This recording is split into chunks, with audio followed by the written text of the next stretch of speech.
তোমাকে ছাড়া থাকতে পারবো না। তাই? হ্যাঁ তাই। তাহলে চলো আমার ভালোবাসা একটা পরীক্ষা দিই। ঠিক 3 বছর পর আমরা দেখা করবো। যদি তুমি টিকে থাকো তাহলে আমি তোমার হবো। এটা কেমন শর্ত? আমার মনে হচ্ছে যে তুমি ইমোশনের জন্য রিয়েলিটি দেখতে পাচ্ছ না। আমাকে ছাড়া থাকলে তোমার ইমোশন কেটে যাবে।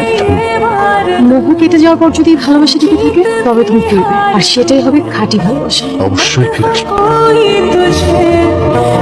মালিকা, ভাইয়া তুমি কেমন আছো? কতদিন পর। আজকে তো আসার কথা। আজ দিলীপের শর্ত পূরণে ওর বাসার দিকে যাচ্ছে। আচ্ছা বলতো ওর জন্য কি গিফট নেওয়া যায়? ভাইয়া দিলীপের তো বিয়ে হয়ে গেছে।